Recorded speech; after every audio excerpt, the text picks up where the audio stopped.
You went straight into it, Yeah. which should tell you something. You have to do a lot and test a lot. Do like this and then try something else. I don't know. But once you find something that works, you shouldn't change it, and that's your problem too. And I'm guilty about I'm guilty of this too, because we think, oh, if this works, let's try to improve it. No. Yeah. No. Fucking, if this worked, let it fucking go, and then let it run until it stops working. Yeah. You're listening to the Time Lash Artist Podcast. If you want to jumpstart your lash career, you can also watch Cosme's free lash training at www.fulltimelashartist.com. Let's grow.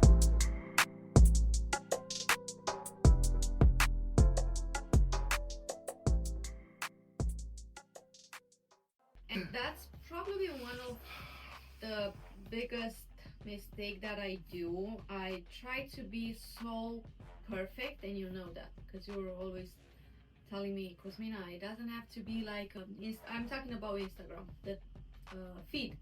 Everything has to have the same color, the same writing, the same.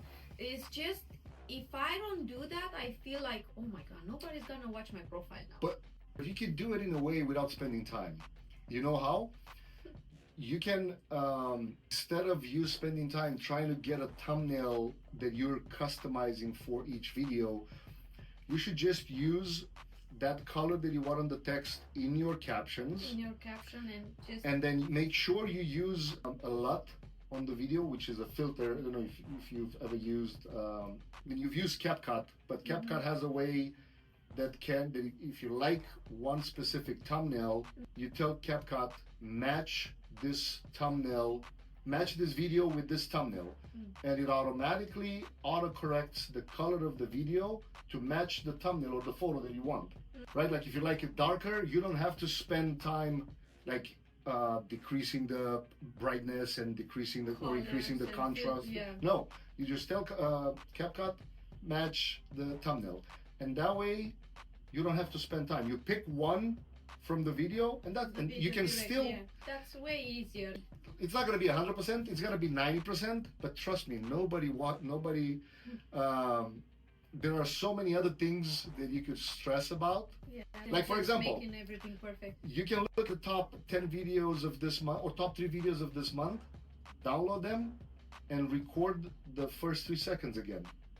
Because if you already did the work, why not just let's try it again? No, because nobody's going to remember. Of course. So we can talk about this probably another 3 hours about Canva, where you should do this. But these are valid points, though. Yeah, they're important. But I do have another question, and I think that's one of your favorite. And people, once they finish the class, students, they struggle a lot with what to do after the class. Should they invest money on, Google, or do they spend money on ads, or just play organic, see how everything goes? And one of the questions that I had recently, I think last week, from a student was like, Cosmina, but if I'm gonna start boosting the posts, especially on Instagram, or start doing some Google ads and spend some money per day, and I don't even have my profile there, I don't even have some pictures, like a nice picture, I have a client coming and then I don't even know how to do a full and a complete set. Should I wait and get more a little bit better and post a little bit more and then start investing money on Google ads, or should I start right away? What do you think?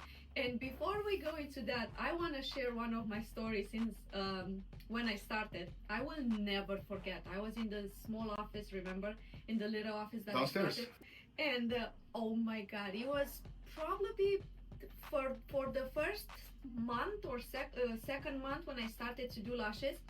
And my profile on Instagram was very well done, was super optimized, and I was posting how to clean your lashes, how to mix the foam cleanser. It was really nice, well done. And a girl from Boston, it was a fitness model, she found me on Instagram. because I was posting a lot and I was very on top of everything. You even did some outreach to some accounts. And she texted me, Cosmin, I really love your profile. Your work is amazing. And I had some sets there. Your work is amazing. Can I book a set with you for a mega volume? And I wasn't even there. I didn't even know how to do, because I was right at the beginning. I didn't even know how to do volume, the crazy volume, mega volume. And on top of my mind, I was like, of course, sure. She came and I did it. It took me around 4 hours. I did it. She was so happy, and that was kind of the story. I thought you were sharing a different story, but Which one? the one with the lady that kind of got she got scared because it was during winter time. It was winter time, and being an office and being a commercial area, there was a lot of like trucks and whatnot. She came. It was doing. It wasn't only like 5:30 p.m., so it wasn't like crazy. No, not even before 5. But it got dark early because it was winter. And then when she didn't even get inside, because inside it looked really nice as a salon. It was small, but outside it looked like a warehouse, and it was surrounded by. She got scared and left. But no, going back to your question, I always say to anybody, not just your students. You should only start spending money when you know for a fact that you can offer the service to make money. So nobody should start charging while they test their skill set and they don't feel comfortable even knowing how to ask for money. So that would be a complete waste of resources. It doesn't make any sense at all. Of course, everybody's different. And, one person might take 2 weeks to get comfortable with the skill set, and then other person might take 6 months. Other person might have a full-time job and can do it in 6 months only because she can only practice once every 2 weeks. Right. Who am I to judge, or who? Nobody's in the right position to judge, but everybody has its own journey, and that's why I always say, do not compare your level 1 to somebody else's level 10, because it's wrong. You'll get discouraged right away. Now, at the same time, and again, some people are resourceful, meaning even the way that I can tell, even the way that some students ask the question, instead of asking, so what can I do in order to get clients? I always say the fastest way, so assuming that you already charge for 1, 2 sets, 3 sets, because think about this.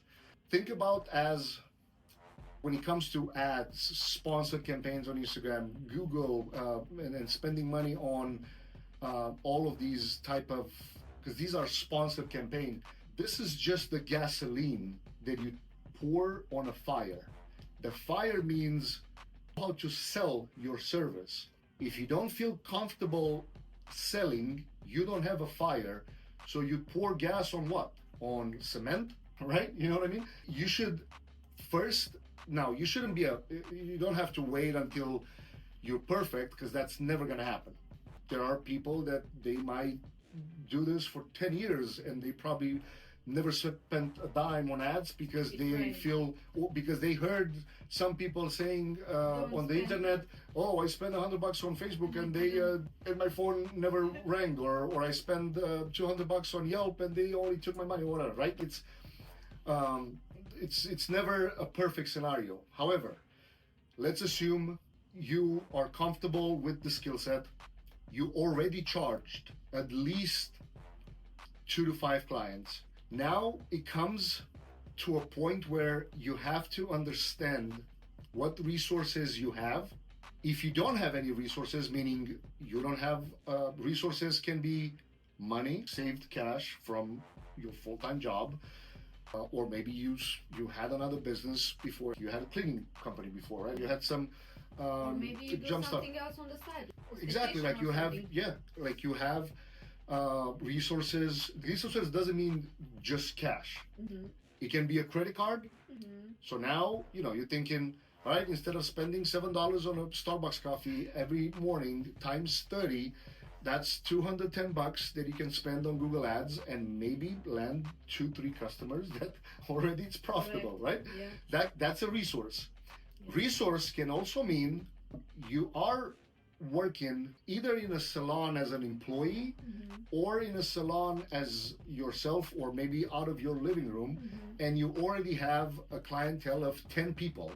Those 10 people are a really valuable resource, assuming you sell in a similar service. So in the beauty industry would be you sell hair services, esthetician, any kind of combination of nails, eyebrows, makeup, all kinds of other things in between. And now you try, or you offer a really good incentive for those people to try your lash services, because you might be good at one thing, but if you've never offered them this service, they cannot be 100% sure that you know what you're doing, right? So there's nothing wrong to because again, it's a pay-to-play game. Business is a pay-to-play game. You either pay with time or you pay with money. And if you don't pay to play, it means it's probably a hobby yet. Meaning, if you don't spend time to get business, it means you don't get business. So that means you don't, maybe you don't take it seriously. And there's nothing wrong with that. It can be a hobby, but we're trying to make money in this, right? Because you're spending time, you're spending resources, you spend money to, to go to your trainings and whatever. So going back to that, that's why I feel like I take a while to go straight to the point in these, but I want to explain the different scenarios, because it's, I don't want everybody to just take one as a blank statement. But once you sold a couple times and you feel comfortable with your skill set, it comes to a point where you have to decide, am I valuing my time the proper way? Because if you can make $200 with a set of lashes versus $50 to $100 doing something else in the same time frame, you have to decide. If you got a passion for lashes, let me see it. It's time to level up. If you need me to, I'll teach you my 6-figure secret. Better believe it, 'cause I believe in you. You're listening to the Full-Time Lash Artist Podcast. If you want to jumpstart your lash career, you can also watch Cosme's free lash training at www.fulltimelashartist.com. Let's grow.